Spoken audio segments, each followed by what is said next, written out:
Alors bonjour à chacun, chacune. J'espère que vous allez bien encore en cette matinée. On continue sur la lancée, on arrive petit à petit au bout de cette lettre de Jacques qui nous a bien défiés et qui va continuer de le faire ce matin. La semaine passée, on avait commencé avec les premiers versets du chapitre 4. Et donc aujourd'hui, on va les finir avec une deuxième partie au chapitre 5. Et si vous vous souvenez, les 12 premiers versets du chapitre 4 nous challengeaient dans nos relations les uns avec les autres. Il était question des querelles, des divisions. Et Jacques, justement, mettait le doigt sur la racine de ces querelles, divisions dont la source se trouve dans nos désirs mauvais, dans la chair, dans la volonté de se faire justice soi-même. Il y avait vraiment aussi un appel à l'unité, à l'humilité, à résister fermement au diable et qu'il fuira loin de nous. Donc vraiment un appel à manifester le caractère de Christ dans nos relations les uns avec les autres. Et puis là, dans la fin de ce chapitre, au début du chapitre 5, il s'adresse en fait à deux types de personnes. Et au début de ces deux parties, il dit à chaque fois « à vous maintenant »,« à vous maintenant » et « à vous maintenant ». Donc il s'en prend vraiment de manière très directe à deux types de personnes. On va les citer dans pas longtemps. Mais voilà, restez accrochés parce que Jacques continue en fait de vraiment challenger l'Église, challenger les cœurs, et puis que ça résonne dans nos vies ce matin pour les aspects que cela concerne et qu'on ose aussi s'exposer à la présence de Dieu qui nous fait du bien. Alors commençons, on va commencer par donc Jacques 4 au verset 13. Il dit « à vous maintenant ». Est-ce qu'on peut juste afficher, s'il te plaît? C'est bon? Ah, parce que je vois pas. Très bien. À vous maintenant qui dites, aujourd'hui ou demain, nous irons dans telle ville, nous y passerons une année, nous y ferons des affaires et nous gagnerons de l'argent. Donc il parle à des gens qui disent justement qu'ils ont des projets dans la vie, donc qui ont des plans. Donc je pense qu'on est tous concernés par cette dimension. Je ne sais pas comment vous planifiez votre vie, vos semaines, votre année. Mais je suis sûre que parmi vous, il y a des personnes qui, depuis l'année passée, ont déjà prévu les vacances d'été. Peut-être même vos billets sont déjà achetés, vos vacances sont planifiées. Je sais qu'il y en a des fois, même pour la fin de l'année, vous savez déjà avec qui vous allez passer les fêtes de fin d'année, les plans de la nouvelle année.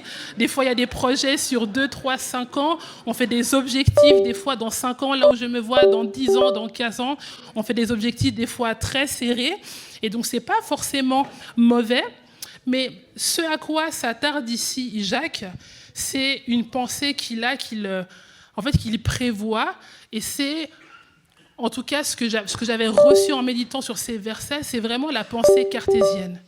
Je ne sais pas si certains d'entre vous ont étudié la philosophie, mais la philosophie de René Descartes, ce qu'on appelle la pensée cartésienne, c'est le fait de développer une idée subjective de la certitude de sa propre existence. Donc René Descartes, dans sa philosophie, il procède d'une manière, il dit, comment savoir si moi j'existe? Donc il dit, un homme existe parce qu'il a des doutes, donc il doute sur différentes choses dans sa vie, et le fait qu'il doute, ça insinue que la personne pense, parce qu'il faut penser pour douter. Et parce que je pense, donc j'existe. D'où la phrase connue de Descartes qui dit « je pense, donc j'existe ». Et ce fait de s'autodéterminer, l'autodéterminisme, de tout penser et déterminer par soi, c'est quelque chose finalement de mondial, mais d'assez occidental. Culturellement, on se juge soi-même, on détermine qui on est, ce qu'on fait, ce qu'on pense, on détermine les autres et les choses par rapport à nos expériences, nos connaissances, notre jugement. On dit souvent, voilà, moi je pense que, n'est-ce pas? On pense savoir les choses parce qu'on a identifié les choses, parce qu'on a une expérience dans tel domaine, donc les choses se passeront forcément de cette manière. Et donc ça peut être utile, mais ça peut aussi tuer la foi, n'est-ce pas? Ça fait depuis des années qu'on a ce projet de bâtiment. Le Seigneur a parlé depuis bien longtemps.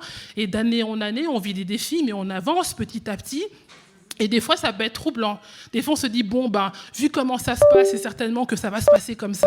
Parce que moi, je sais, par rapport à l'expérience que j'ai, de ce que j'ai vu déjà ailleurs ou machin, que oui, ça se passera comme ça. Mais qu'est-ce qu'on en sait, en fait? Surtout si c'est le dessein de Dieu. Quelles sont les certitudes qu'on peut absolument enraciner, qui peuvent nous dire que oui, les choses se passeront de telle façon? Alors, est-ce que c'est mal d'être organisé? Est-ce qu'avoir des projets ou des plans, c'est mauvais? Non. Dieu nous donne aussi de la sagesse. Dieu n'est pas un Dieu de désordre. On voit comme il a fait la création, en 7 jours, il a pu faire les choses de manière assez ordonnée, avec une harmonie. Donc Dieu n'est pas dans le désordre. Mais le problème, c'est comme je l'ai dit, c'est qu'une pensée rationnelle peut être utile, mais elle peut aussi tuer la foi. Dans 2 Corinthiens 5, au verset 7, il est dit « Car nous marchons par la foi et non par la vue ». Donc là, on nous dit qu'on marche par la foi, mais non par la vue. Est-ce que ça veut dire qu'on est interdit d'avoir des yeux ? Non, tu as des yeux, mais c'est pas sur ta vue que tu t'appuies. C'est sur ta foi. Et même la langue dont on parlait au chapitre passé, cette langue qui peut être une source de bénédiction et malédiction, si on pense avec cette pensée cartésienne que les choses sont comme ça, qu'elles se passeront comme ça, moi ma vie elle est comme ça, et tout ce que j'ai planifié se passera comme ça parce que je sais que, en fait tu peux tuer les choses. Peut-être même des fois en voulant bien faire, mais on a un potentiel de vie ou de mort, alors utilisons-le à bon escient. Et cette pensée cartésienne, des fois, nous empêche de mettre Dieu dans nos plans. C'est Dieu qui donne des visions, n'est-ce pas ? C'est Dieu qui nous permet de planifier certaines choses. Alors plaçons-le au milieu de tout ça. Mais bon, là, c'est un extrême. Il y a des personnes vraiment qui sont très cartésiennes, qui pensent savoir, qui ont l'expérience d'eux. Le facteur Dieu, des fois, est presque annulé ou est ajouté ensuite. Voilà, on a fait des plans, invitons Dieu dedans, alors que c'est dans les plans de Dieu que nous sommes invités. Généralement, c'est l'inverse. Et puis, dans l'extrême opposé, il y a les gens qui ne veulent rien savoir. Ceux qui veulent absolument être soumis à rien, qui n'aiment pas les cadres qu'on leur impose, ni les conditions. Et puis, en pensant à ça, je me suis dit, mais quel exemple, Seigneur, tu nous donnes dans ta parole de personnes vraiment qui ont comme une forme d'insoumission. Et le passage qui m'est venu, c'est la rencontre entre Jésus et le jeune homme riche. Est-ce que, Donata, s'il te plaît, tu peux lire les premiers versets, c'est dans Marc 10, les versets 17 à 22. Comme Jésus se mettait en chemin, un homme accourut en se jetant à genoux devant lui. « Bon maître, lui demanda-t-il, que dois-je faire pour hériter la vie éternelle ?» Jésus lui dit, « Pourquoi m'appelles-tu bon ? Il n'y a de bon que Dieu seul. Tu connais les commandements. Tu ne commettras point d'adultère, tu ne tueras point, tu ne déroberas point, tu ne diras point de faux témoignages, tu ne feras tort à personne, honore ton père et ta mère. » Il lui répondit, « Maître, j'ai observé toutes ces choses dès ma jeunesse. » Jésus, l'ayant regardé, l'aima et lui dit, « Il te manque une chose. Va, vends tout ce que tu as, donne-le aux pauvres et tu auras un trésor dans le ciel. Puis viens et suis-moi. » Mais affligé de cette parole, cet homme s'en alla tout triste, car il avait de grands biens. Dans cette première partie, ce qui est intéressant, c'est la manière dont Jésus répond à ce jeune homme riche. Parce qu'il lui répond avec une certaine rhétorique. Il lui dit, mais tu connais les commandements. Donc il lui dit, tu connais les commandements, mais dans les commandements que Jésus cite, il en cite seulement certains. Et c'est les commandements qui concernent en fait les relations les uns les autres, n'est-ce pas ? Tu ne commettras point d'adultère, tu ne tueras point, qui concernent la manière dont on vit les uns avec les autres. Mais il omet, certainement volontairement plutôt, en fait, de parler de toute la partie des commandements qui concernent la relation entre l'homme et Dieu. Il y a vraiment aussi ce commandement qui dit « Tu n'auras pas d'autre Dieu devant ma face ». Mais il dit « Tu connais ». Et le garçon dit « Oui, alors moi j'ai tout fait durant ma vie ». Donc il ne se rend pas compte qu'il omet aussi de dire, peut-être volontairement, des choses qui concernent son rapport avec Dieu. Et c'est là que Jésus le confronte avec la seule chose qui lui manquait. Il lui dit « Oui, mais il te manque une chose. Donc toi qui pensais tout faire, en plus tu pensais vraiment accomplir la volonté de Dieu. Mais il te dit « Il te manque une chose ». Et en le confrontant avec la seule chose qui lui manquait, ce jeune homme riche s'est détourné. Il a préféré garder ce que Dieu lui a demandé plutôt que de suivre Christ. Donc on voit au début qu'il est dit aussi qu'il s'est jeté à genoux, qu'il a couru et qu'il s'est jeté à genoux devant lui. Donc dans son être extérieur, c'était quelqu'un peut-être de soumis. Mais dès qu'il a été confronté à la seule chose que le Seigneur lui demandait d'abandonner, on se rend compte que les genoux de son cœur, ils étaient bien dressés quand même. Il n'a pas su s'humilier, reconnaître et accepter de lâcher la seule chose que le Seigneur lui demandait de lâcher. Donc des fois dans la vie, on a besoin de reconnaissance comme ce jeune homme. Il dit, bah oui, moi j'ai observé tout ça, j'ai accompli ta parole, Seigneur, j'ai fait plein de choses, etc. Tu connais d'où je viens.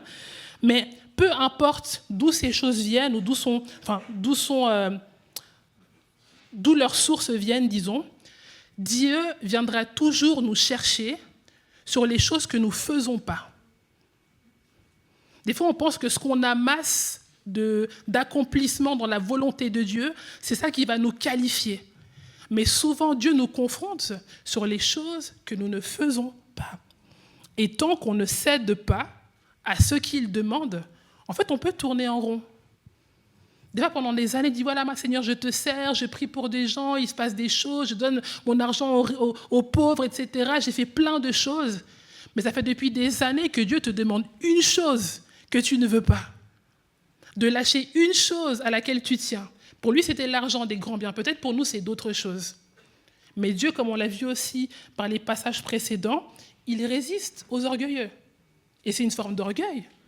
Parce qu'il a placé quelque chose sur le trône de son cœur. Il a été prêt à renoncer au fait de suivre Christ pour garder ses biens. Donc peut-être il y a des domaines de nos vies où on est censé suivre le Seigneur. On accomplit plein de choses, on accomplit des merveilles, etc. Mais il y a cette chose-là qui demeure. Et que le Seigneur te demande, me demande d'abandonner. Alors quelle est cette chose ? C'est ma question, première question pour nous ce matin. Dans Jacques 10, ce qu'on a lu la semaine passée, dans Jacques 4, au verset 10, il était dit « Humiliez-vous devant le Seigneur et il vous élèvera ». Des fois, on cherche l'élévation parce qu'on fait, comme j'ai dit, plein de choses. Et on s'imagine que c'est sur ces choses-là que le Seigneur va compter. Mais il y a des choses que l'on garde profondément dans notre cœur qu'on ne veut pas abandonner. Et c'est sur ces choses-là que Dieu nous interpelle et nous demande d'abandonner. Il dit, oui, alors tu connais les commandements, mais quel est celui que tu connais, que tu refuses d'accomplir ? Et pourquoi tu ne veux pas l'accomplir ? Suis-moi, mais pleinement, pas à moitié. Continuons la lettre de Jacques, les versets 14 à 17. Il dit ensuite, vous ne savez pas ce qui arrivera demain. En effet, qu'est-ce que votre vie ? C'est une vapeur qui paraît pour un instant et qui disparaît ensuite. Vous devriez dire au contraire, si Dieu le veut, nous vivrons et nous ferons ceci ou cela. Mais en réalité, vous vous montrez fiers de vos fanfaronnades. Toute fierté de ce genre est mauvaise. Si donc quelqu'un sait faire ce qui est bien et ne le fait pas, il commet un péché. Donc faire des plans ou prévoir son lendemain, ça ne nous rend pas maîtres en fait de notre destin. Personne aujourd'hui, ou hier soir plutôt, s'est couché en ayant une pleine assurance et connaissance vraiment absolue qu'il se lèvera ce matin. Il y a des gens qui ne se sont pas levés. Il y a des gens qui, aujourd'hui, à chaque seconde dans le monde entier, décèdent de manière subite. Peut-être vous avez connu dans cette semaine, les mois passés ou les années passées, des personnes à qui vous teniez qui, du jour au lendemain, ont disparu de manière tragique. Nous ne sommes pas maîtres de notre vie. C'est Dieu qui la tient entre ses mains. Et laisser Dieu être maître de son destin, c'est vraiment une grâce. Et c'est l'erreur de ce jeune homme riche, n'est-ce pas, qui voulait, lui, garder sa vie, garder ses biens, en pensant qu'il en était maître. Rappelez-vous que Jacques aussi a vraiment les enseignements de Jésus à cœur. Et dans Matthieu 6, 34, il dit « Ne vous inquiétez donc pas du lendemain, car le lendemain aura soin de lui-même. À chaque jour suffit sa peine. » Et c'est vrai que des fois, à force de faire des plans, en fait, on oublie l'importance de ce qu'on vit au quotidien. Combien de fois je me suis assise en faisant des plans très précis de mon avenir et je me suis dit, peut-être que le temps que j'y ai passé, j'aurais pu faire quelque chose présentement de plus important. Je ne sais pas. Je ne dis pas qu'il faut abandonner de vivre comme des vagabonds et puis voilà, de suivre le courant de la vie et puis vivre d'eau fraîche et de miel. Mais il y a des choses qu'on pourrait faire à la place. La journée que tu as devant toi, tu peux déjà faire des choses pour la volonté de Dieu. Au lieu de tracer ton chemin, peut-être à côté des gens qui ont besoin peut-être d'entendre parler de Dieu, de l'Évangile, qui ont besoin d'amour, ne serait-ce que d'un câlin, ou peut-être même juste d'un sourire. Mais on est tellement occupé dans nos plans, dans nos projets, qu'on oublie ce qu'on peut faire jour après jour et de ne pas s'inquiéter. Vraiment là, le mot inquiétude est important, de se soucier du lendemain comme s'il t'appartenait. Non, il appartient à Dieu et laisse Dieu en être maître. C'est aussi un soulagement, de se dire, voilà, je n'ai pas à porter le poids de demain. Mon Père prend soin de moi. Il dit que la vie est une fumée. Donc oui, la vie est passagère et elle passe vite. Et planifier chaque instant, comme on l'a dit, c'est presque une perte de temps. Je ne sais pas vous, mais moi, je me rappelle quand j'étais petite, quand j'allais à l'école, on arrivait à l'été, ça me paraissait super long. J'allais au parc tous les jours, je voyais mes amis, j'allais à la piscine, des fois on voyageait. Et arrivé vers la rentrée, je me disais, oh, je vais voir tous mes amis, qu'est-ce qu'ils sont devenus, en 2 mois, qu'est-ce qu'ils sont devenus, mes amis, est-ce qu'ils ont changé? Surtout quand on arrive au cycle, il y avait un garçon, je l'avais vu, il avait une voix de fille, et maintenant on arrive à la rentrée, il a mué. Je me suis dit, mais en 2 mois, Seigneur, tu fais muer des gens, c'est incroyable. Alors que maintenant, 2 mois, ça passe comme ça. Ça paraît tellement court. Je vois mes neveux, je regarde des photos, il était tout bébé, maintenant il grandit tellement. La vie est passagère. On est là, une fumée, ça passe super vite. Et nous passerons notre vie à faire des plans pour des jours, des mois, des années que l'on ne maîtrise pas. Mais Dieu, dans sa grâce, nous permet aussi de faire des plans, mais selon ses plans, n'est-ce pas? C'est lui qui nous parle. Souvenez-vous de l'histoire de Joseph. Joseph qui se retrouve dans la cour du Pharaon et qui, grâce au don qu'il a d'interprétation des rêves, permet au Pharaon de prendre des mesures pour sauver l'Égypte de la famine. Il fait ses rêves avec les 7 vaches grasses, les 7 vaches maigres et puis les épis. Et puis donc il le prévient, mais parce qu'il y aura une famine qui va arriver. Donc voilà le plan que Dieu te permet d'avoir pour permettre à ton peuple de vivre de manière prospère. Donc Dieu veille. Quand on lui fait confiance, il nous permet de faire des plans qui dépassent notre entendement. Si ce rêve n'avait pas eu lieu, comment il aurait pu savoir qu'une famine allait tomber? Nous qui avons vécu le Covid, est-ce qu'on n'a pas été surpris? On entendait des bruits quelque part, oui, un virus qui se répand. Est-ce qu'on imaginait l'ampleur du phénomène et à quel point il allait impacter nos vies sur plusieurs années? On ne savait pas. Certains pensaient même, mais dans le vécu, ça nous a tous profondément aussi chamboulés dans notre quotidien. Même aujourd'hui, on ne se fait plus vraiment la bise. On se fait des hugs. Je me rappelle à l'époque, on se faisait par les coudes. Salut, ça va? Une nouvelle façon de se saluer. Combien de choses ont changé pour des temps que l'on ne maîtrise pas, mais que Dieu connaît et par sa grâce, il nous révèle des choses qui nous permettent aussi de nous préparer. Donc Dieu nous appelle à baser nos pensées sur sa volonté, que nos vies soient réellement enclins à se caler sur ses projets. Et la volonté de Dieu, elle n'est pas étroite. Des fois, il nous montre quelque chose qui paraît une petite semence, mais ça peut devenir quelque chose de tellement grand. Il y a quelques jours, je me suis rappelé qu'on était allé avec une équipe ici à la conférence Leadership à Londres, qui a lieu plus ou moins chaque année. Et j'avais été vraiment marquée par un témoignage qui avait été apporté d'un pasteur qui s'appelle Bobby Grunewald. Désolée de massacrer son nom de famille. Mais c'est le pasteur d'une église qui s'appelle Life Church, qui est une des plus grandes églises en fait, des États-Unis. Et c'est dans cette église qu'a émergé la Bible App, donc l'application de la Bible. Et donc ce pasteur, il est aussi responsable de l'innovation dans son église. Il explique que lui, il vient vraiment, il a toujours à cœur de pouvoir amener l'évangile aux gens qui l'entourent, et qu'il avait commencé par le rap, etc. C'est quelqu'un qui était assez bon dans tout ce qui est technologique.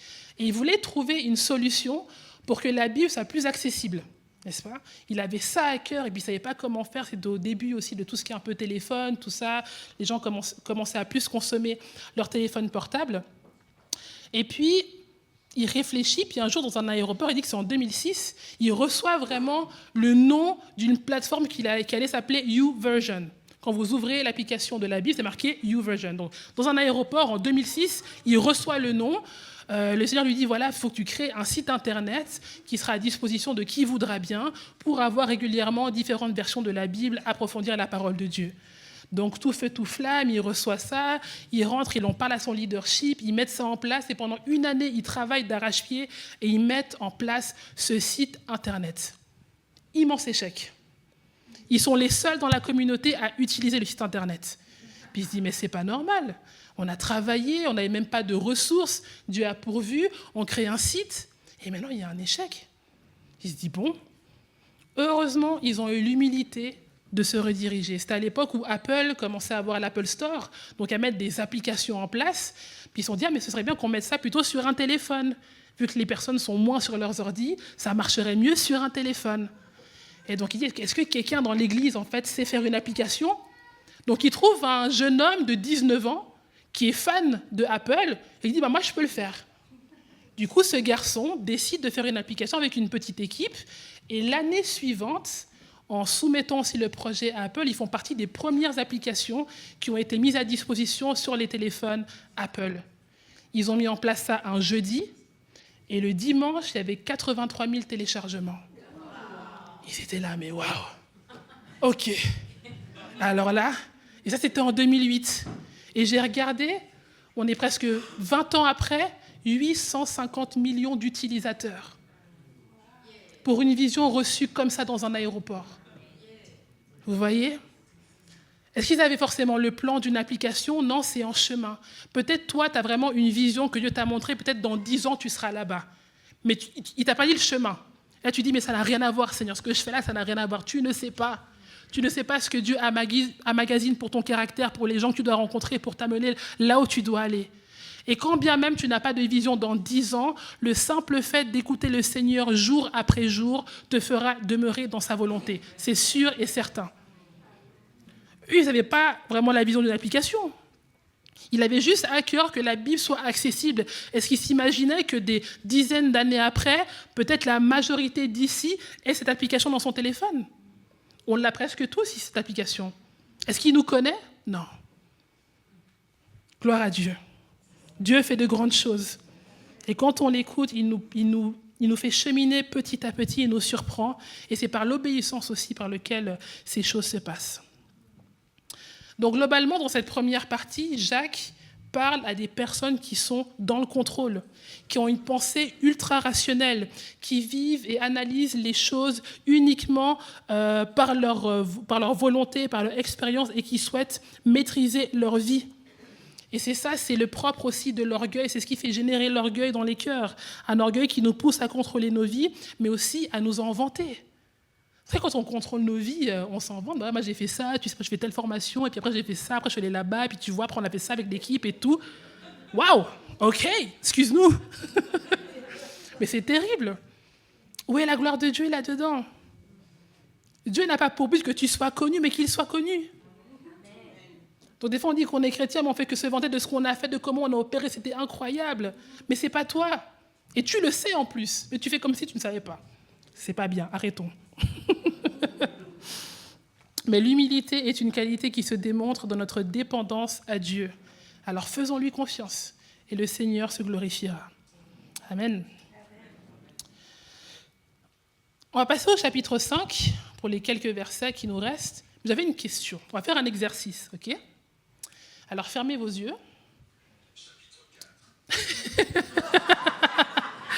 Fermez vos yeux. N'ayez pas peur, il n'y a rien de mystique, c'est juste pour ne pas être troublé par son voisin. Que je l'ai fait moi-même, ok? Même là, j'ai les yeux fermés, ok? Je l'ai fait moi-même. Imaginez maintenant que vous recevez 10 millions de dollars sur votre compte. Quelle est la chose qui vous vient à l'esprit quand vous pensez ce que vous pourriez faire avec ces 10 millions? Sincèrement. Je précise sincèrement.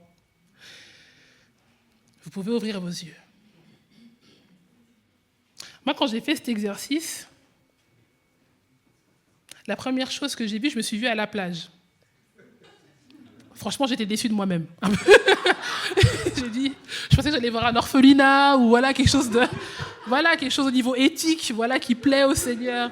Non, je me suis vue à la plage, sur un transat, un hôtel de luxe et tout. Je suis là, waouh. Non, ok. Ok, gardez ça à l'esprit. Jacques revient sur la question du riche et du pauvre, qu'il avait commencé dans les chapitres passés.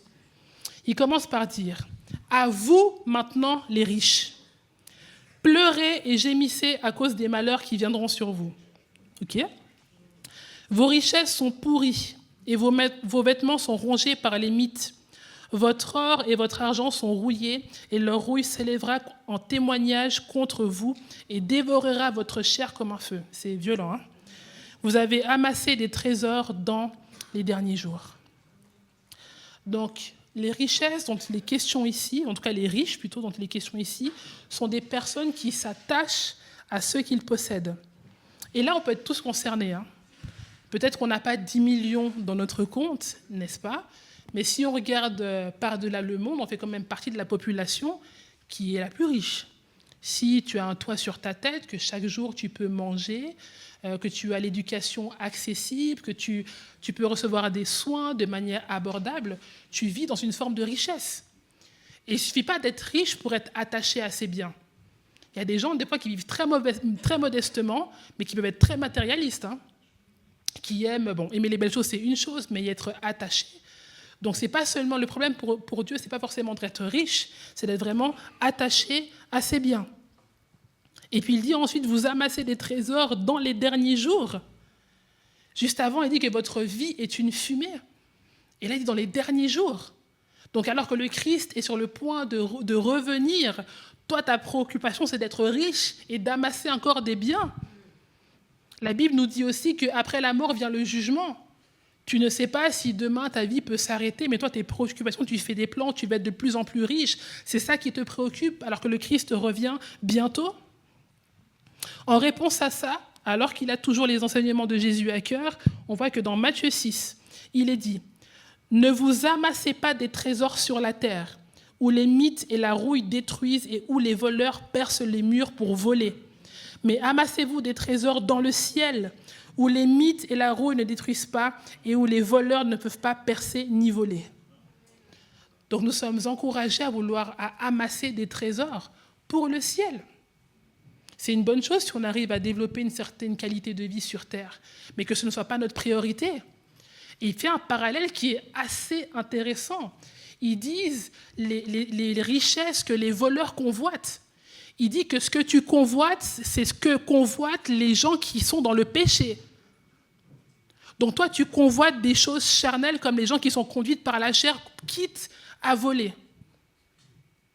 C'est terrible. Et ce n'est pas ce à quoi nous sommes appelés. Mais nous sommes appelés à amasser des trésors dans le ciel. Continuons un peu plus, versets 4 à 6. « Les salaires des ouvriers qui ont moissonné vos champs et dont vous les avez frustrés crient.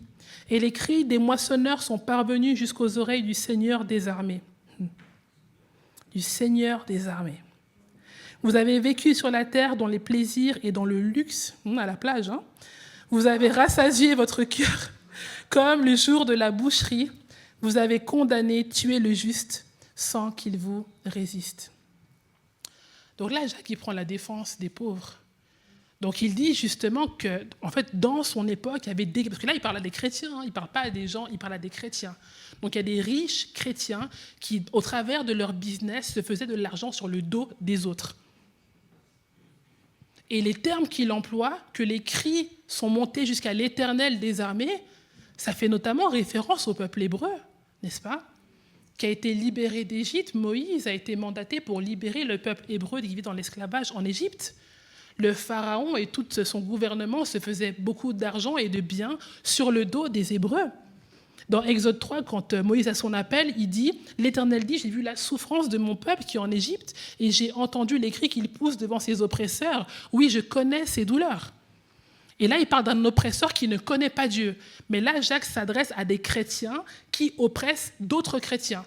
Et il parle qu'il va faire appel à l'Éternel des armées. Que la justice pour ceux qui sont oppressés fera intervenir l'Éternel des armées. Je ne sais pas si vous avez en tête ce que ça peut représenter, l'Éternel des armées. Il y a quelques années, j'avais pris vraiment un temps de jeûne parce que j'étais vraiment assaillie par toutes sortes de pensées impures. Et je voulais vraiment m'en débarrasser. Et j'avais lu vraiment ce passage qui dit que certains esprits se chassent par le jeûne et la prière. Donc j'ai dit, Seigneur, je vais jeûner, je vais prier, parce que ça suffit. Du coup, j'ai pris vraiment une semaine de jeûne. Et à la fin, un jour avant la fin de ce jeûne, je fais un rêve où je me vois dans ma chambre, et puis tout le mur de ma chambre avait disparu. Donc je vois, j'habite très haut, disons, j'habite au 7e étage. Du coup, je vois le ciel. Je vois le ciel, et dans le ciel, je vois une armée. Je vois une armée, une vraie armée. Pas une armée de pacotille. Des hommes, enfin des gaillards sur des chevaux, très baraqués avec des armées de la tête aux pieds. N'est-ce pas ? J'étais très impressionnée, sachant que cette armée, qui était l'armée de Dieu, en fait, venait combattre pour moi. Mais ça m'a mis dans une terreur. J'ai regardé de l'autre côté et j'ai vu des esprits mauvais qui avaient, voilà, une allure décevante. Pour ne pas rentrer dans les détails. Et je me suis dit, l'armée de Dieu, Dieu envoie son armée pour me défendre. J'espère que vous ayez cette image de réaliser que cette même armée peut venir défendre des gens que des chrétiens. Peut-être toi, je ne sais pas, tu oppresses. Moi, je n'aimerais pas que l'Éternel envoie une armée pour défendre la cause de personnes que moi, j'ai eu vraiment l'audace d'oppresser. Mais Dieu est un Dieu de justice. Il opère dans sa justice. Il laisse un temps. Peut-être qu'il y a des gens, vous avez peut-être des entreprises, ou peut-être ça fait des années que vous faites des choses un peu qui ne sont pas tout à fait honnêtes, n'est-ce pas? Et qui pourrissent la vie des autres. Ou peut-être c'est toi qui es oppressé et que tu as besoin de faire appel à l'Éternel des armées. Pour l'avoir vu, je le dis, quand Dieu défend, il défend pour de vrai. Parce qu'après ça, c'était terminé. Après ça, ils sont déployés, c'était terminé. Ils ont tout rasé. Je suis là, ok, Seigneur, gloire à ton nom. Vraiment, toi, tu es vraiment l'Éternel des armées. Donc, ce n'est pas juste un principe de dire, de se faire rassurer par le Seigneur. Oui, j'envoie mon armée. C'est réel. C'est une réalité spirituelle que le Seigneur a ses messagers, son armée, ses envoyés pour nous défendre et il les envoie combattre pour nous. Et dans des situations d'oppression, Dieu agit. Donc si tu es dans une situation où tu vis une forme d'injustice, quand tu pries, tu peux faire appel à l'Éternel des armées, de demander la justice de Dieu, comme on a vu la semaine passée, de pas se faire justice soi-même, mais d'attendre vraiment la justice de Dieu. Et que si toi, tu es dans une posture où tu es peut-être en train d'oppresser quelqu'un par rapport aux entreprises que tu as, par rapport à des projets que tu as, où tu mens, où tu détournes la vérité, où tu caches, tu voles, repens-toi. Parce que le jour où le Seigneur décide de faire justice, il t'exposera. Dieu est patient, mais il arrive un temps où il expose aussi. Il le fait dans son amour parce qu'il nous aime, mais il est juste. Comme un père qui corrige ses enfants, des fois aussi Dieu nous corrige. Et si depuis des années, on continue à faire et à savoir qu'on fait les choses de manière injuste, Dieu à un moment aussi tranche et fait apparaître sa justice. Donc là, vraiment, il y a une responsabilité qui est demandée aux chrétiens qui ont de l'influence et des moyens pour arrêter de le faire de manière malhonnête. Revenons peut-être un peu à la suite du passage de ce jeune homme riche. Comment cela se termine? Donata va lire les versets 22 à 25. Mais affligé par cette parole, cet homme s'en alla tout triste, car il avait de grands biens. Jésus, regardant autour de lui, dit à ses disciples, « Qu'il sera difficile à ceux qui ont des richesses d'entrer dans le royaume de Dieu. » Les disciples furent étonnés de ce que Jésus parlait ainsi. Et reprenant, il leur dit, « Mes enfants, qu'il est difficile à ceux qui se confient dans les richesses d'entrer dans le royaume de Dieu. Il est plus facile à un chameau de passer par le trou d'une aiguille qu'à un riche d'entrer dans le royaume de Dieu. » Donc on voit à l'issue de cette histoire, cet homme s'en va et Jésus enseigne sur les conséquences d'être attaché à ses biens, à des choses qui trônent sur notre cœur. Donc ma troisième question du coup presque ce matin, c'est de savoir mais à quoi en fait sommes-nous attachés? Quelles sont ces choses dans nos vies, voilà, qu'on a et qui ne sont pas mauvaises, mais qui peut-être prennent la place de Dieu? Que ça va aussi déterminer le cœur avec lequel nous faisons les choses et le but. C'est pas mal d'avoir des entreprises. Il y a plein d'hommes et de femmes riches dans la parole de Dieu qui ont œuvré pour l'avancement du royaume, qui avaient des choses bonnes et qui avaient des projets bons et qui ont permis au Seigneur de vraiment manifester sa gloire. C'est pas mauvais. Mais avec quel cœur le faisons-nous? Est-ce que c'est pour devenir riche, juste pour devenir riche? Peut-être qu'il y a d'autres aspects. Là, on parle de richesse, mais on a parlé aussi de besoin de reconnaissance. Est-ce que tu fais les choses, même dans le service, pour être reconnu des autres? Est-ce que tu cherches l'approbation des hommes, à gonfler ton ego, à gonfler d'orgueil? Est-ce que peut-être, toi, ton problème, c'est la gloutonnerie? Ça, on n'en parle pas souvent, mais c'est un vrai problème aussi. L'excès de table, le Seigneur n'aime pas ça. N'est-ce pas? Et ça peut être compliqué aussi. Tu as besoin, peut-être un besoin, un désir émotionnel d'être rempli, d'être comblé, et tu te confies et tu t'attaches vraiment à la nourriture. Dieu peut t'en libérer aussi. Il y a toutes les personnes aussi qui ont des ambitions personnelles. C'est toi et ton appel, toi et tes projets. Tout le monde doit participer seulement à ta vision, ce que tu as reçu et comment toi tu l'as reçu. Alors que l'Église fonctionne dans la complémentarité des dons. Chacun ensemble, on se complète les uns les autres. Et ce n'est pas toi tout seul, mais c'est nous ensemble. Et puis de manière peut-être plus générale, il y a ceux qui sont attachés à leur propre vie, à ta petite vie, à tes petits projets, à ta petite famille, à tes petites vacances. C'est bon dans le fait, mais est-ce que c'est sur ça que tu bâtis ta vie et ta confiance? Donc le Seigneur nous interpelle, je crois ce matin m'interpelle aussi, je me suis beaucoup remis en question en lisant ces chapitres. Je sais aussi les éléments dans ma vie qui demandent d'être profondément opérés par le Saint-Esprit. Mais avec toute, disons, cette interpellation, dans la fin de cette histoire avec le jeune homme riche, Jésus dit la chose suivante. Je finis juste avec les versets 26 et 27. Est-ce que tu peux venir, Donata? On va commencer. Merci. Il dit, versets 26-27, donc les disciples furent encore plus étonnés. Et ils se dirent les uns les autres, et qui peut être sauvé? Mais du coup, Seigneur, avec tout ça, si on est attaché à l'argent, si on est attaché à nos biens, si on est attaché à tout ça, mais en fait, on ne peut pas être sauvé. C'est foutu, on est tous foutus. Mais Jésus les regarda et dit, cela est impossible aux hommes, mais non à Dieu, car tout est possible à Dieu. Tout est possible à Dieu. La rédemption ne se trouve qu'en Dieu. Peut-être des fois, on lutte avec certaines choses. Tu aimerais ne plus avoir à être attaché à X ou Y choses. Ça peut être l'argent, la gloutonnerie, la liste peut être super longue. Et toi, peut-être, tu connais exactement ce qui fait écho à ton cœur. Et tu cherches, et tu as cherché peut-être même pendant des années des moyens de t'en sortir par toi-même. Mais là, Jésus dit, c'est impossible aux hommes. C'est pas possible par tes propres forces. Tu peux pas. Tu peux faire des plans, tu peux t'attacher à l'argent, tu peux essayer de tout contrôler. Mais il arrivera un moment où Dieu te dira, mais tu sais quoi, il te manque une chose. C'est que tu lâches en fait. Et que tu me laisses moi opérer dans ton cœur pour que tu puisses connaître une totale liberté.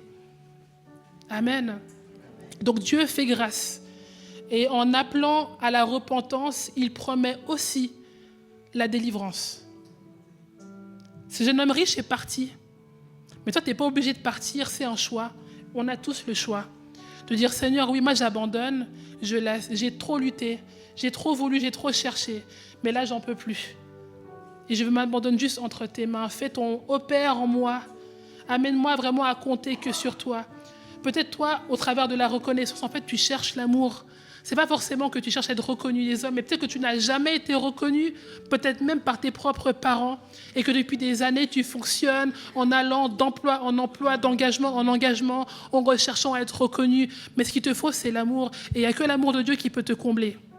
Et je crois que ce matin, Dieu aussi veut déverser son amour dans les vies. Et on va aussi prier pour ça. Amen. Ce chant qu'on a chanté tout à l'heure, vraiment de... J'entre dans tes portes, j'entre dans tes parvis.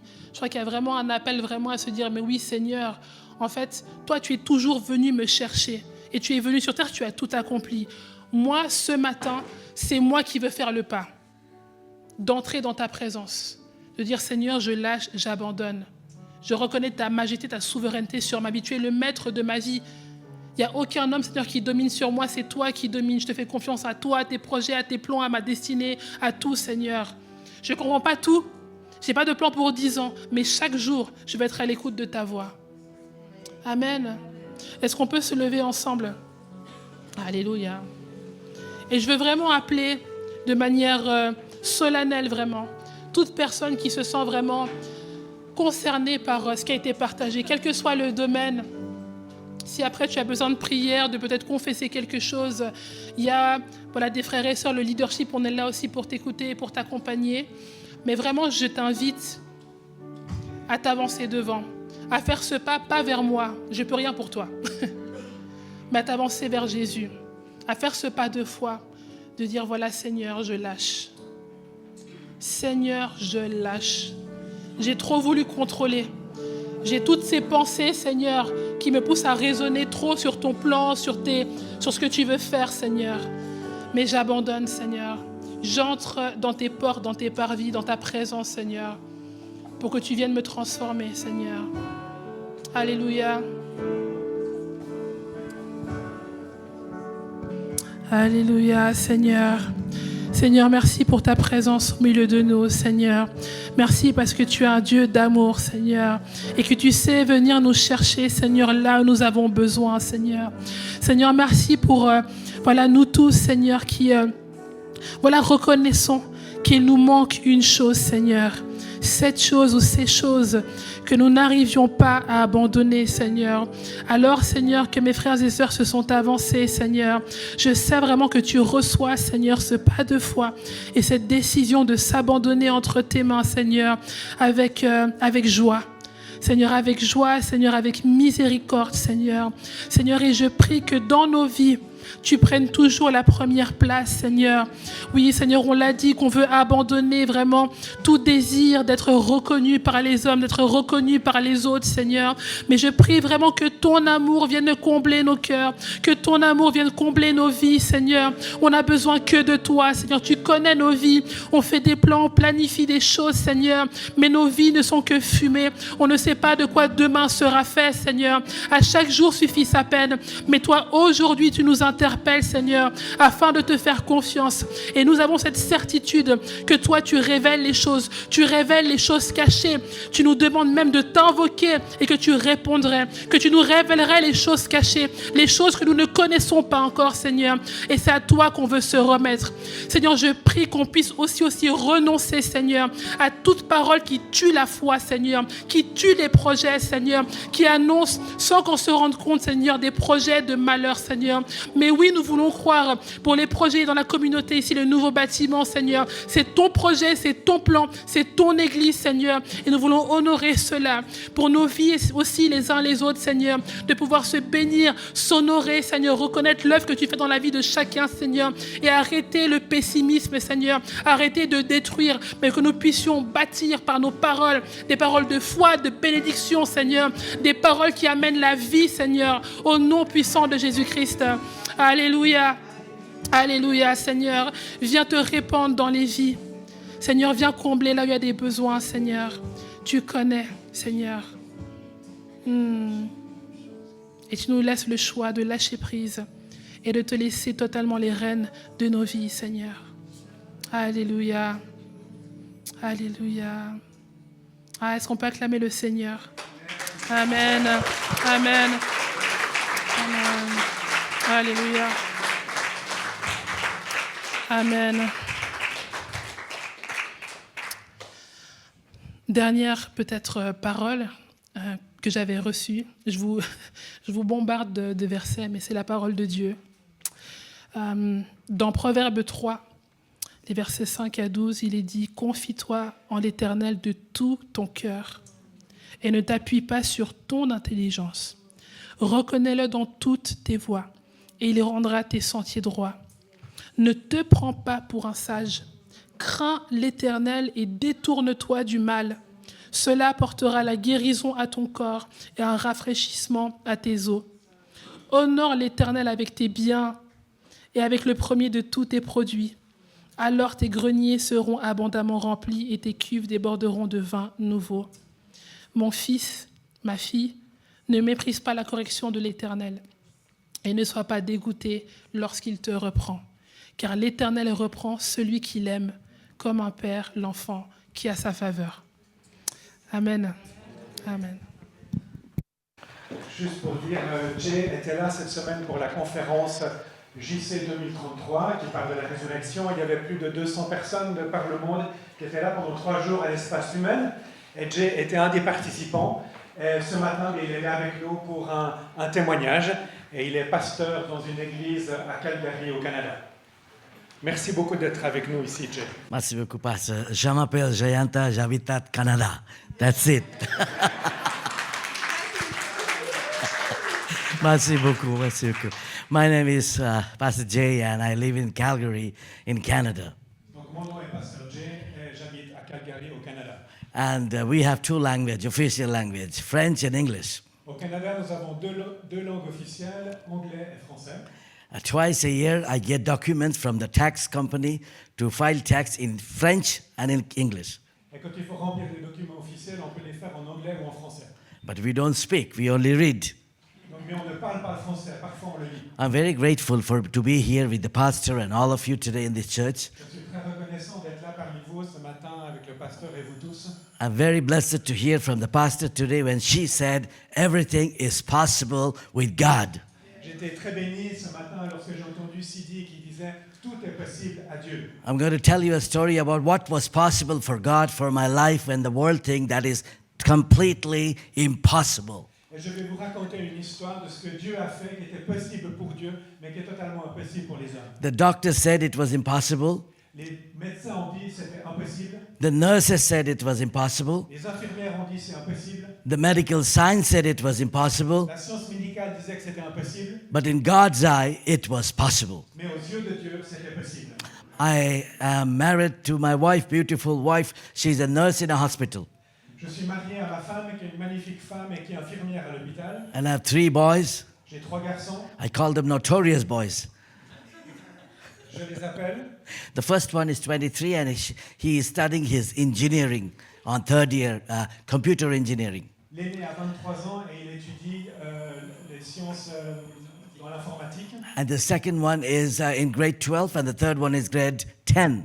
Et les 2 autres sont au collège, ou la high school. On 17th of March 2020, Le 17 mars 2020, we had a pastor from Singapore visiting us of a group like this, about 150 people. nous avions un pasteur de Singapour qui nous visitait et nous étions une communauté d'environ 150 personnes. He was a missionary. He came to our church to share what he is doing with the work of God in Burma, in Myanmar. Il est missionnaire et il venait nous partager tout ce que Dieu est en train de faire alors qu'il est missionnaire à Bornéo. After 3 En days, Birmanie. after 3 days, I started coughing. Après 3 jours, j'ai commencé à tousser. So I got a call from our church president, and he said, it looks like everybody is calling us and said they all are coughing. Et le président de notre église a commencé à recevoir des appels de tout le monde qui commençait à tousser. And then after 5 days, the president called me to say, it looks like there are 3 families in a hospital. Et après encore quelques jours, le président m'a rappelé et m'a dit, mais il y a plusieurs personnes ou familles maintenant qui sont à l'hôpital. And then after 6 days, we came to know the visitor from Singapore was hospitalized. Et après 6 jours, nous avons appris qu'en fait, le visiteur de Singapour lui-même aussi était à l'hôpital. We had absolutely no idea. Nous n'avions aucune idée. Because my wife is working in a senior's home, and during the time, it was something they say, it is called a new disease, COVID. Et ma femme travaille comme infirmière dans un EMS. Et pour l'instant, on ne savait pas grand-chose, mais on commençait à entendre parler du Covid. So because she works with senior, the rule in Canada is you must every week go and test negative to come back to work. Et comme elle travaillait dans un EMS, elle devait, chaque jour qu'elle travaillait, se faire tester. So I drove her to a testing center and we were all coughing. Et je l'ai accompagnée à un endroit pour faire les tests et nous étions tous en train de tousser. When she was doing her test, the nurse said, "Sir, it looks like you're coughing too much. Let me do the test for you." Et lorsque ma femme était en train de prendre le test, une infirmière m'a vu qui toussait tellement, elle m'a dit, mais vous devriez faire le test aussi. So after 2 days, I got a call from the doctor and he said, "Run to the hospital." Et après 2 jours, j'ai reçu un appel du médecin et il m'a dit, cours à l'hôpital. He said, "Don't waste your time. Run to the hospital. Ne perds pas ton temps, cours à l'hôpital. Make sure you go to the emergency." Sois sûr d'aller directement aux urgences. And I said, "What is the problem? I'm just coughing. Everybody Je lui ai cough." dit, mais quel est le problème? Je suis juste en train de tousser. So I told my wife, "Let's go to the hospital," because doctor said, "Go to the hospital." J'ai dit à ma femme, il faut qu'on parte à l'hôpital maintenant parce que le médecin m'a demandé d'y aller. So my wife drove me to a hospital. Ma femme m'a accompagné à l'hôpital. And I told my wife, it is very expensive, parking, do not park, go away. Et j'ai dit à ma femme, comme le parking est très cher à l'hôpital, je dis ne m'attends pas ici, va un peu plus loin. I could not just give her a hug because we both are coughing. Et je ne lui ai pas fait de hug parce qu'on était tous les deux en train de tousser. I walk into the emergency and they said, sit down, and I wrote the paper. I don't know what I wrote Et je suis allé dans les urgences et j'ai rempli un papier qu'on doit remplir quand on arrive. because I was coughing and coughing and coughing. Mais je me souviens pas ce que j'ai écrit tellement je toussais et je toussais. The nurse said, please sit down. L'infirmière m'a dit asseyez-vous. And he brought a machine, it's called testing the oxygen in your body. Elle a apporté une machine qui teste l'oxygène dans le corps. And he said, give me this finger. Et elle m'a dit montre le doigt. She put a clip Elle a mis un clip. and she jumped, She what? jumped Elle a sauté. like this. I said, what happened? Elle a sauté et j'ai dit mais qu'est-ce qui se passe? Wait. Elle a dit attendez. After 20 minutes, Après 20 minutes, as I was coughing, alors que je toussais toujours beaucoup, the two nurses came with a bed. deux infirmières sont arrivées avec un lit. I said, I'm just coughing. Why I need a bed? Et j'ai dit mais je suis juste en train de tousser. Pourquoi j'ai besoin d'un lit? He said, please don't talk. Elles ont répondu ne parlez pas. Get into the bed. Allez dans le lit. I put me in the bed. J'ai été dans le lit. And the moment I lie down, Le moment où je me suis couché, I started looking everything twice. je commençais à voir double. I saw exit 2, I saw microphone Les 2, panneaux, ils étaient tous à double. and it is double vision because the oxygen in the brain is coming down. Et j'avais comme une double vision parce que l'oxygène dans le cerveau baissait trop. As they moved the bed, Et lorsqu'elles ont commencé à bouger le lit, about 10 seconds, 10 secondes, I have no idea. j'ai aucune idée. Psh, done. C'était comme si j'étais parti. It was about 26 days after. 26 jours après, I woke up je me réveille. and my hands were tied. Et mes bras étaient attachés. There were saline tube here, catheterite in here, a hole in my neck, throat, Il y avait des tuyaux un peu partout autour de moi, un trou dans la gorge ici. a pipe inside the chest, throat, there's a hole and through Et that. après, dans le trou, il y a quelque chose qui allait dedans. Another hand, there is a saline bottle, Il y avait de l'eau salée qui rentrait dans le bras. and my hands are tight and I'm very weak. J'étais très faible et mes bras étaient attachés. I open my eyes J'ai ouvert mes yeux. and I see very little, Je voyais très peu, very little. très petit. I have no idea where I was. Je n'avais aucune idée d'où j'étais. I saw a lady, white gown. Et j'ai vu une femme avec une blouse blanche. As you know, the nurses wear white. C'était une And infirmière. she's looking at me and smiling. Elle me regardait, elle me And, souriait. and my face is very itchy. Et ça me grattait sur le visage. I said, where I am? Et j'ai dit, où suis-je? She said, you're in a hospital. Elle m'a dit, tu es à l'hôpital. After about 10 minutes, Après 10 minutes, I recall je me suis souvenu my wife dropped me yesterday in the hospital. que ma femme m'avait laissé hier à l'hôpital. So I said, my face is itchy. Can you leave my hand? Et je disais, mon visage me gratte, est-ce que je peux utiliser mon bras? And she opened my hand, Elle a libéré mon bras and I put my hand in my ear, itchy. et j'ai mis ma main ici sur le visage. And I see I have big beard in my Et face. j'ai réalisé que j'avais une immense barbe sur mon visage. And I told her, Et je lui ai dit, I came yesterday. je suis entré hier ici. How can you have big beard in Comment one est-ce que day? je peux avoir une si longue barbe? She said, sir, Elle m'a dit, monsieur, it was not yesterday. ce n'était pas hier. You came 26 days ago Il y a 26 jours que vous êtes entré à l'hôpital. and you almost died. Et vous êtes You, presque mort. you were in coma. Vous étiez dans le coma. There was no sense of life in your body. Il n'y avait aucun signe de vie dans votre corps. And we literally wrote you off. Et nous avions pratiquement mis de côté. I came to know later, J'ai appris plus tard. my wife was calling every day. Ma femme appelait chaque jour. The hospital said, please don't call us. Et l'hôpital lui répondait, finalement, We n'appelez plus. don't know what's going to happen. Nous ne savons pas ce qui va se passer. The medical science don't know what's going to happen. La science médicale ne sait pas ce qui Please va se don't passer. call. 3 days before I woke up, 3 jours avant que je me réveille, the hospital called my wife l'hôpital a appelé ma femme and said there is no hope. et a dit il n'y a aucun espoir. So we want to walk you through some plans. Donc nous aimerions vous aider à faire des plans. In about 72 hours, Et en 72 heures, you have to come and take the body back. vous devez venir. Please. Pour environ 72 heures, venez et vous allez prendre un sac avec le corps. So you can call a funeral parlor and ask for the plan. Et comme ça, vous pouvez appeler les pompes funèbres et faire des plans. There are some government rules and guidelines. Il y a des instructions gouvernementales. We will send the body from the back door. Nous allons envoyer le corps à travers la porte arrière. It will go to a funeral parlor Ça va aller chez des pompes funèbres in a special van, dans une voiture spéciale. but only 2 people can come to bury your husband. Et seulement 2 personnes peuvent venir pour enterrer votre mari. Because during COVID time, not many people can see each other. Parce que pendant le temps du Covid, on ne pouvait pas se rencontrer. And she gave up the hope. Et elle a abandonné l'espoir. But my son said, Mama, don't believe them. God is alive and everything is possible. Mais mon fils a dit, n'abandonnons pas, Dieu est vivant, on peut croire en lui. After waking up in the hospital after 26 days, Et en me réveillant à l'hôpital après 26 jours, I realized my whole left is paralyzed.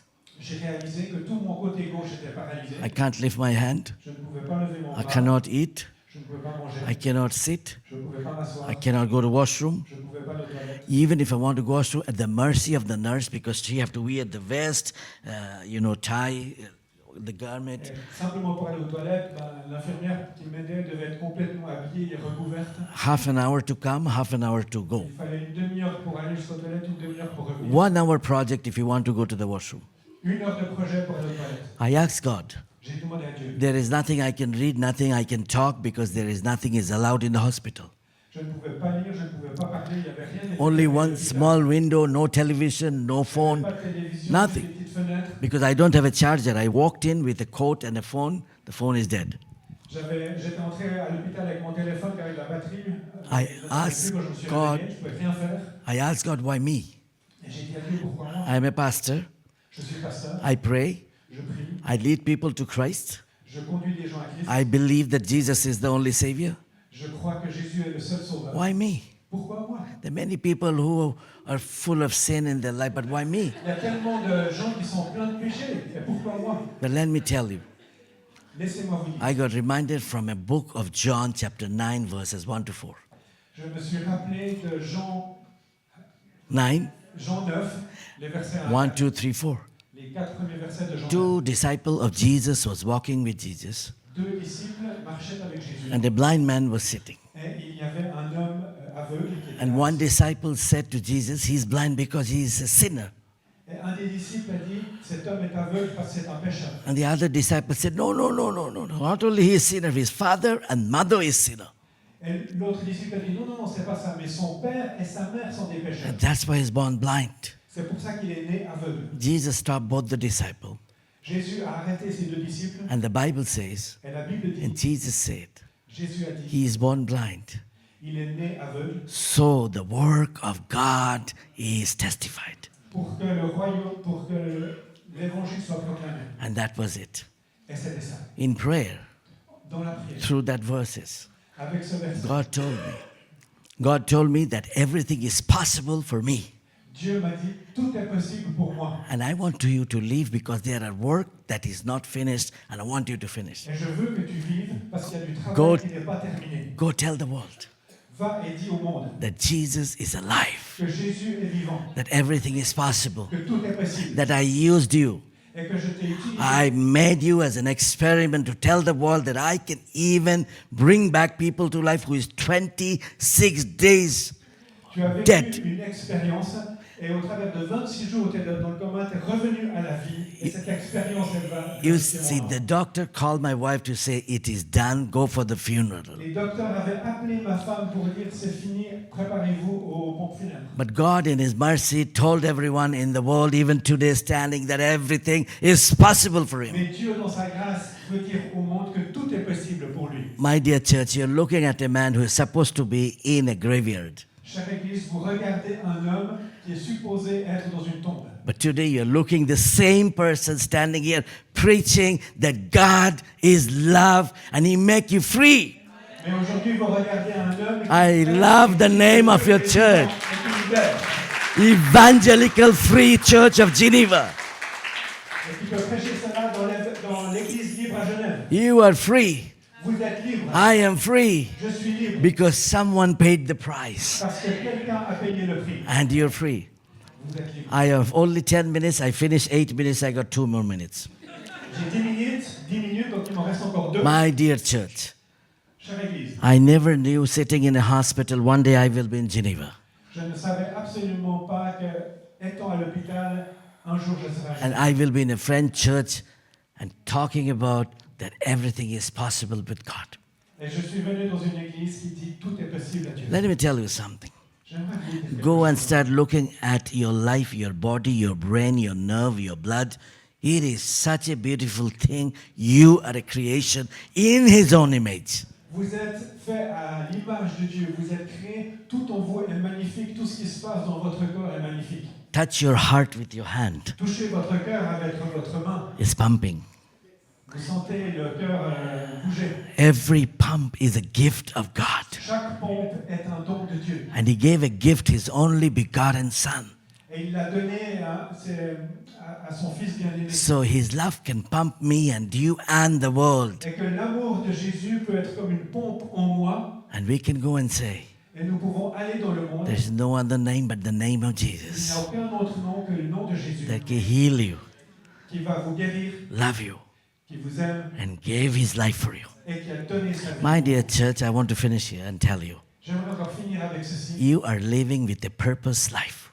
Vous vivez avec une vie qui a un but, un destin. God knew you when you were in your mother's womb. Dieu vous connaît depuis que vous êtes dans le ventre de votre mère. Your name was carved in His palm. Votre nom a été gravé dans sa main. He knows how many hair you have. Il sait combien de cheveux vous avez. The man who created Geneva and Switzerland and the world, Sorry. the whole world, the creator of the whole world, Dieu qui a créé le monde entier. the man who created fondue Dieu qui a créé la fondue, and chocolate le chocolat and us. et nous.